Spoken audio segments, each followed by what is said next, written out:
अस्सलामुअलैकुम, मैं हूं इरफान समोर। दोस्तों, बहुत बड़ी खबर देने लगा हूं।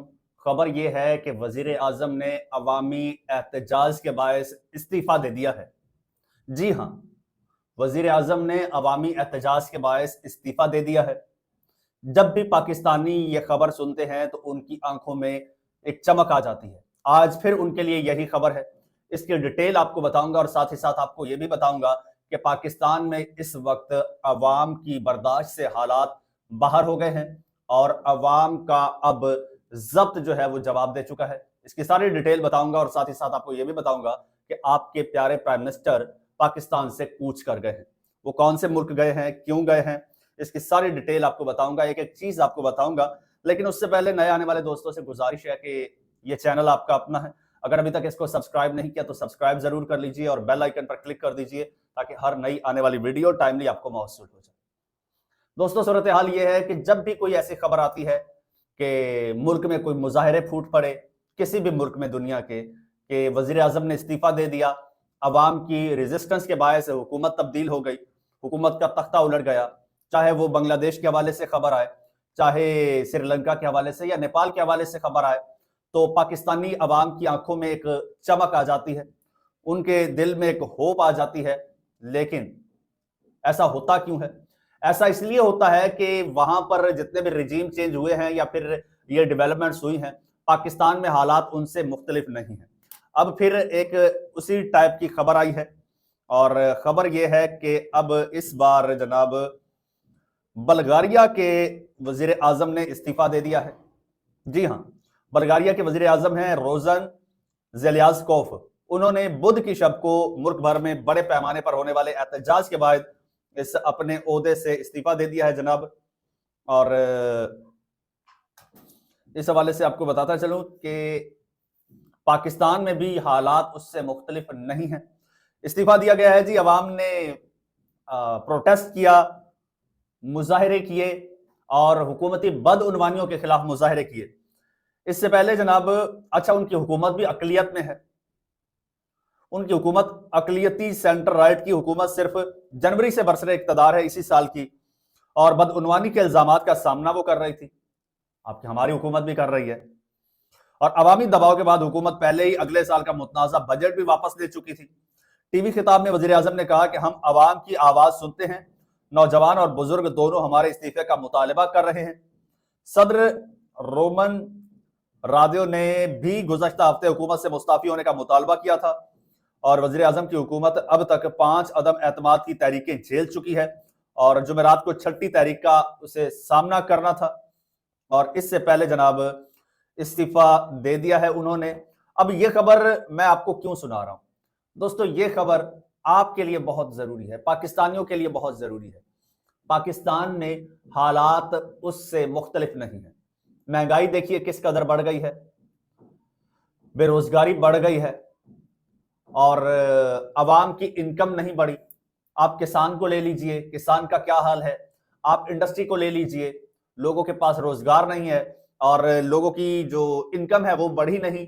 और पिछले चंद महीनों में या चंद सालों में कह लीजिए, 2-3 साल में, जब से ये पीडीएम की हुकूमत, फिर निगरान और शहबाज शरीफ साहब की हुकूमत आई है, महंगाई की शरह 300-400% बढ़ गई है। 300-400%। यानी अगर एक बंदा 1 लाख रुपया कमाता था और वो महीने का खर्चा 1 लाख रुपया करता था, तो अब वो बंदा, उसकी कमाई वही 1 लाख रुपया है, लेकिन उसका वही खर्चा अगर करे तो वो 4 से 5 लाख रुपए में पड़ता है। तो वो ऊपर के पैसे कहां से लाए?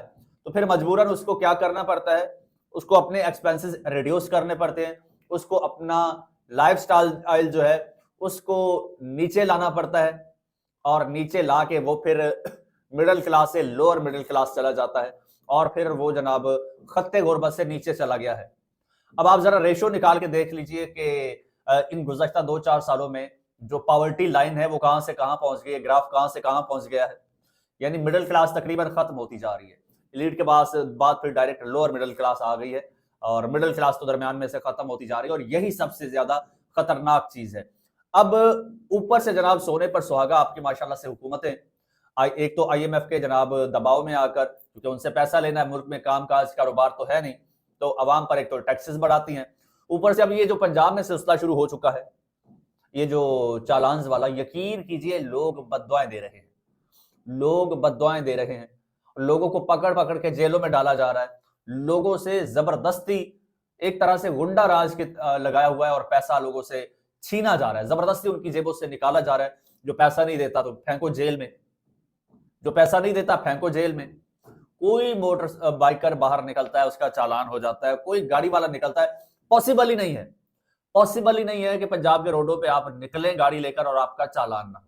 अगर आप बाइकर हैं तो मोटरसाइकिल चलाते हैं, आपने चाहे वो आपके पास लाइसेंस भी है, हेलमेट भी है, आपने साइड मिरर भी लगाए हुए हैं, इंडिकेटर भी है, आपके पास फिटनेस सर्टिफिकेट है बाइक का, तो एक तो और मैंने देखा एक लड़के ने चप्पल पहनी हुई है, उसका चालान हो गया जी, बल्कि उसको गिरफ्तार कर लिया गया। ये हाल किया हुआ है पाकिस्तान में, जो कि थर्ड वर्ल्ड कंट्री है। इस तरह के कवानीन आप किसी डेवलप्ड कंट्री में आप लागू करें तो समझ आती है। थर्ड वर्ल्ड कंट्री में इस तरह के कवानीन, इनका मकसद क्या है? सिर्फ और सिर्फ आवाम की जेबों से पैसा निकालना और उस पैसे पर अयाशी करना। एक तरफ हम सुनते हैं कि जनाब वन डिश की पाबंदी लगा दी गई है, शादियों में वन डिश की पाबंदी लगा दी गई है, और दूसरी तरफ देखते हैं इन ये जो आपका एलीट क्लास है, इनके तो जनाब इनके बच्चों की शादियों पे इनकी माओं के जो कपड़े हैं वो इंडियन ड्रेसर्स के आते हैं, इंडियन फैशन डिजाइनर्स के आते हैं। तो ये तो इन लोगों ने हाल कर दिया। तो अवाम का इस वक्त जो है ना वो सब्र का पैमाना पाकिस्तान में भी लबरेज हो चुका है, लावा एक पक चुका है और ये किसी भी वक्त उबल सकता है। लिहाजा आपके हुकूमत जो है उसको सोचना होगा, उसको होश के नाखून लेने होंगे। इसीलिए यही सूरत हाल पाकिस्तान में बनी हुई है। ऊपर से फिर रूल ऑफ लॉ की जो सिचुएशन है, जो एक पाकिस्तान की सबसे बड़ी सियासी जमात के साथ हो रहा है, वो उधर से तैयारी करके बैठे हैं, तैयारी कर रहे हैं, वकला उधर से तैयारी कर रहे हैं। तो कोई भी ऐसी तहरीक किसी भी वक्त पाकिस्तान में चल सकती है, क्योंकि हालात ऐसे बने हुए हैं। यही वजह है कि कोई भी ऐसी तहरीक चलती है और कोई भी ऐसा अपसेट होता है तो पाकिस्तानी अवाम की आंखों में एक चमक आ जाती है और वो ये हसरत से ये कहते हैं कि काश एक दिन हमारे मुल्क में भी ऐसा हो जाए। क्योंकि इस हुक्मरान माफिया से पाकिस्तान के अवाम बड़े तंग इस वक्त बैठे हैं।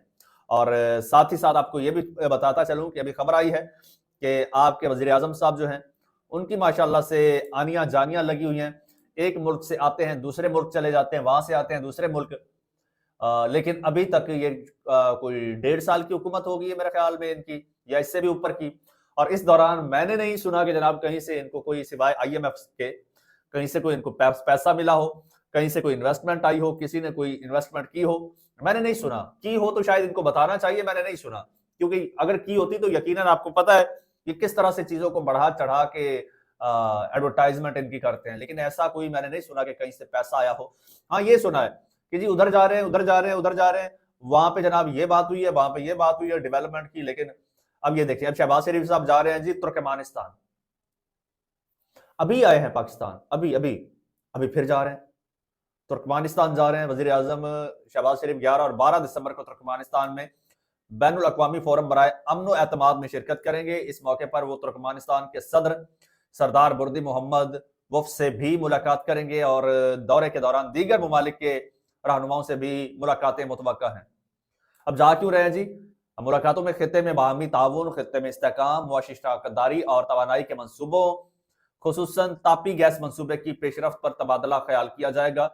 और ये अभी भी तबादला ख्याल करेंगे। और साथ में आपको पता है फिर इसाक डार साहब भी होंगे, अता तारर साहब भी होंगे, दीगर लोग भी मौजूद होंगे। और पूरा जो है ना ये